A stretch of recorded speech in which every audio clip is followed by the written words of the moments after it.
Budget ঘোষণার পরে কার্যকর হচ্ছে নতুন কাস্টমস আইন, জানালেন এনবিআর চেয়ারম্যান। রাজস্ব খাত নিয়ে ঢালা অভিযোগ কাম্য নয়। পুঁজি বাজারে টানা নবম দিনের মতো সূচকের পতন, দর হারিয়েছে ৩ শতাধিক প্রতিষ্ঠান, লেনদেন নেমে এসেছে ৩০০ কোটির ঘরে। এবং আইএমএফ চাইলেও রপ্তানি রেমিটেন্সে এখনই প্রণোদনা তুলে দেওয়া উচিত নয়, মন্তব্য ডক্টর আতিউরের। আরও পর্যালোচনার পরামর্শ।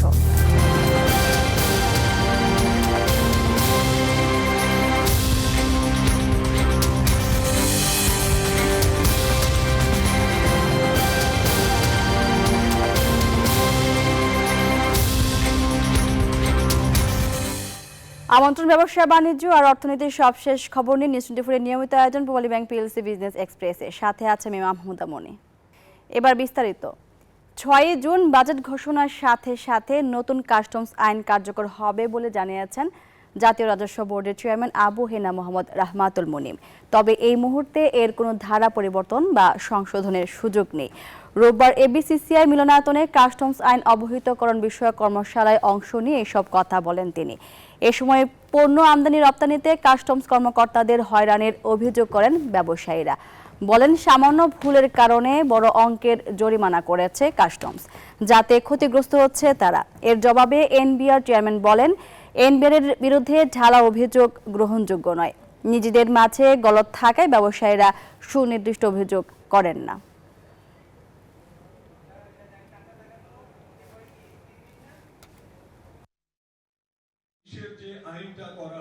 ব্যবসা নাই, ক্রমান্বয়ে বিদ্যুৎ বিল এই 7 দিনে শিপিং কোম্পানি প্রতি কন্টেইনার এবং পণ্যের উপর কাস্টমস নিয়ন্ত্রণের একটা বিধান ছিল, সেটা আইন এই কাস্টমস ব্যাংকে যে সমস্ত পে অর্ডারগুলি সেগুলো তো টাকা এই পণ্য সুনির্দিষ্টভাবে কেস নিয়ে আসেন যে অমুক সময় অমুক দিন অমুক জন আমাকে এই জিনিস বলছে, তখন আপনার কেউ আসেন না। এবং তখন আপনাদের জবাবটা হয় যে আমি তো বিজনেস করি, এখন অভিযোগ নিয়ে যাব, পরে যদি আমাকে আবার ঝামেলায় পড়তে হয়। বিষয়টা সেটি নয়। বিষয়টা যে আপনার ভিতরে কিছু গলত থাকে হয়তো, বা সেজন্য সাহস করেন না অভিযোগটা লিখিতভাবে সুনির্দিষ্টভাবে নিয়ে আসতে। অর্থমন্ত্রী আবুল হাসান মাহমুদ আলী বলেছেন, আইএমএফ থেকে ঋণের তৃতীয় কিস্তির অর্থ পেতে কোনো বাধা নেই, জুনেই পাওয়া যাবে। দুপুরে সচিবালয়ে আইএমএফ প্রতিনিধি দলের সাথে বৈঠক শেষে অর্থমন্ত্রী এসব কথা বলেন। মানুষের যে ক্রয় ক্ষমতার মধ্যে যাতে থাকে এগুলো নিশ্চিত করা, জীবনযাত্রার মান এটাও যাতে সীমার মধ্যে থাকে। এখন দেখা যাক, অনেক অসুবিধা আছে, তো অসুবিধা তো ওভারকাম করতে হবে। দরপতন থামছে না দেশের পুঁজি বাজারে। টানা নবম দিনের মতো পতন দেখেছে প্রধান শেয়ার বাজার Dhaka stock exchange DSC. Share দর হারিয়েছে ৩ শতাধিক প্রতিষ্ঠান। রোববার ঢাকা স্টক এক্সচেঞ্জের প্রধান সূচক ডিএসসি এক্স ৬১.৫৪ পয়েন্ট হারিয়ে ৫,২৫০ পয়েন্টে নেমে এসেছে। পাশাপাশি কমেছে অপর দুই সূচকও। দিনভর এক্সচেঞ্জটিতে ৩৩২ কোটি ৭৫ লাখ টাকার শেয়ার ও ইউনিট হাতবদল হয়েছে, যা আগের কর্মদিবসের তুলনায় ১৮৫ কোটি টাকা কম।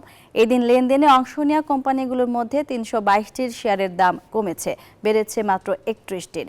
অপরিবর্তিত ছিল বাকি ২৯ প্রতিষ্ঠানের শেয়ারের দাম। অপর বাজার চট্টগ্রাম স্টক এক্সচেঞ্জের সাবেক সূচক রোববার ১৭০.৪০ পয়েন্ট হারিয়েছে।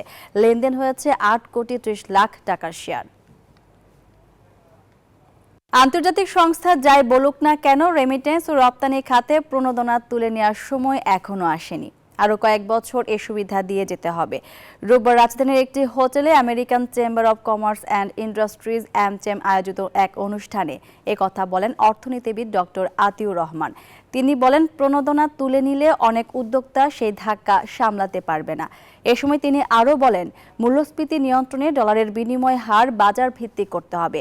রপ্তানি বহুমুখীকরণের মাধ্যমে রপ্তানি বাড়াতে হবে। অনুষ্ঠানে বক্তারা বলেন, দেশের কারখানাগুলোতে শ্রমিকদের কর্মপরিবেশ অনেক উন্নত হয়েছে, তবে এখনও শিশু শ্রমের মতো বিষয়গুলো রয়ে গেছে। এ বিষয়ে উদ্যোক্তাদের আরও সচেতন হওয়ার আহ্বান জানিয়েছেন আইএলওর প্রতিনিধিরা। এখনই সময় আসেনি যে আমাদের রপ্তানি খাত এবং আমাদের যে প্রবাস আয় খাত সেখান থেকে যে ধরনের প্রণোদনা আমরা এমনকি নগদ প্রণোদনা দিচ্ছি সেটা তুলে নেবার সময় এখনো আসেনি। আন্তর্জাতিক সংস্থারা যাই বলুক না কেন আমাদের এই সময়টা ধৈর্য ধরতে হবে এবং আমাদের এই যে সবচেয়ে গুরুত্বপূর্ণ যে শিল্পের যে খাতটি তাকে তার শক্তি অর্জনে সহায়তা করতে হবে, তাহলে সময় মতো আমরা সত্যিকার গ্র্যাজুয়েশন করতে পারবো।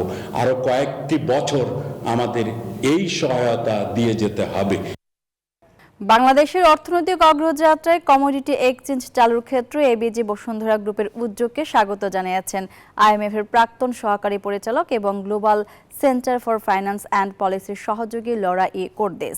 শনিবার রাজধানীর গুলশানের ইএমকে সেন্টারে আয়োজিত উদীয়মান অর্থনীতিতে উন্নয়নের সুযোগ বিষয়ক এক আলোচনায় তিনি এইসব কথা বলেন কেন্দ্রীয় ব্যাংকের অন্যতম প্রধান কাজ হলো বিনিয়োগকারীদের এবং অন্যদের আস্থা তৈরি করা, এছাড়াও আমানতকারীরা যাতে তাদের তহবিল পুনরুদ্ধার করতে পারে তা নিশ্চিত করা। একাধিক প্যানেল আলোচনায় বিশেষজ্ঞরা বাংলাদেশের শেয়ার বাজার, ব্যাংক এবং অন্যান্য আর্থিক প্রতিষ্ঠানে প্রযুক্তির প্রভাব এবং বাংলাদেশের উন্নয়ন অগ্রযাত্রার চ্যালেঞ্জ ও সম্ভাবনা তুলে ধরেন। অনুষ্ঠান সঞ্চালনা করেন Bangladesh securities and exchange commission বিএসইসির সহকারী পরিচালক মিনহাজ বিন Selim. In Bangladesh, most of the trading of securities, namely bonds, mostly government bonds, mutual funds and exchange-traded funds or ETFs, and equities are done at private sector exchanges under the purview of the Bangladesh Securities and Exchange Commission.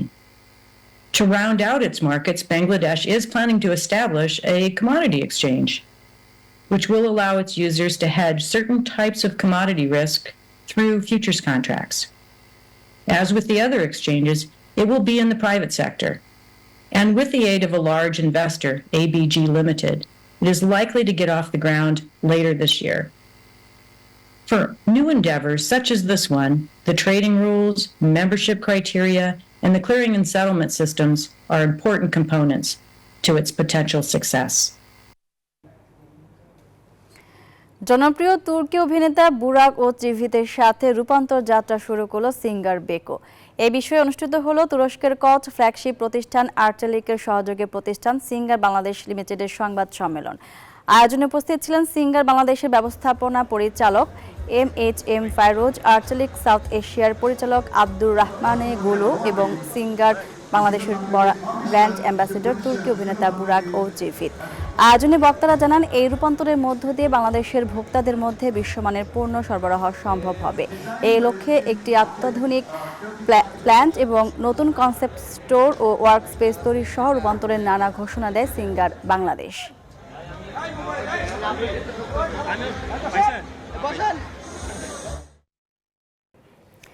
দর্শক, business এক্সপ্রেসের সময় একটা বিরতি নেবার ফিরছে আরও খবর নিয়ে সঙ্গেই থাকুন। বিরতির পর আবারও স্বাগত জানাচ্ছি পূবালী ব্যাংক পিএলসি বিজনেস এক্সপ্রেসে। চলমান অর্থনৈতিক সংকট মোকাবেলায় দেশি বিদেশি বিনিয়োগ বাড়াতে হবে বলে জানিয়েছেন প্রধানমন্ত্রীর বেসরকারি শিল্প ও বিনিয়োগ বিষয়ক উপদেষ্টা সালমান এফ রহমান। রোববার রাজধানীর আগারগাঁওয়ে বিনিয়োগ উন্নয়ন কর্তৃপক্ষ বিডার ওয়ান স্টপ সার্ভিস বা ওএসএস অগ্রগতি ও পর্যালোচনা বিষয়ক সভায় এসব কথা বলেন তিনি। বলেন, দেশের অর্থনীতিতে যে চাপ তৈরি হয়েছে তা অভ্যন্তরীণ কারণে নয়, বেশিরভাগই আন্তর্জাতিক কারণে। ওএসএস সেবা নিয়ে বলেন, অনলাইনে সেবা পাওয়ার কথা থাকলেও এখনও অনেক ক্ষেত্রে সশরীরে উপস্থিত হতে হয়। বিডা জানায়, এখন পর্যন্ত 41টি সংস্থার সাথে সমঝোতা সই করেছে প্রতিষ্ঠানটি। এসব সংস্থার 131 সেবা বিডার ওএসএস পোর্টালে যুক্ত হয়েছে, যা অনলাইনের মাধ্যমে নিতে পারছেন গ্রাহকরা। গুরুত্ব জিনিস যেটা আমাদের দরকার অর্থনীতিটাকে আবার চাঙ্গা করার জন্য হলো আপনার বিনিয়োগ ছাড়া কিন্তু বিদেশি বিনিয়োগ এবং শুধু বিদেশি না, আপনার দেশি বিনিয়োগও আমাদের দরকার। কুমারিকা সেভ দ্য নেচার উদ্যোগে 7,500 কেজি প্লাস্টিক বর্জ্য সংগ্রহ করা হয়েছে। উদ্যোগের প্রথম পর্যায়ে ডোর টু ডোর কার্যক্রমের মাধ্যমে প্লাস্টিক সংগ্রহ করে তার রিসাইক্লিং করা হচ্ছে। কুমারিকা জানায়, গত অক্টোবর থেকে এখন পর্যন্ত প্রায় 1000 বাড়ি থেকে মোট 7,414 কেজি প্লাস্টিক বর্জ্য সংগ্রহ করা হয়েছে। এই প্লাস্টিকগুলোর মধ্যে পানির বোতল এবং জুসের বোতল রিসাইকেল করে পলিয়েস্টার স্টেপল ফাইবার তৈরি করা হচ্ছে, যা থেকে সুতা ও কাপড় তৈরি করা হয়।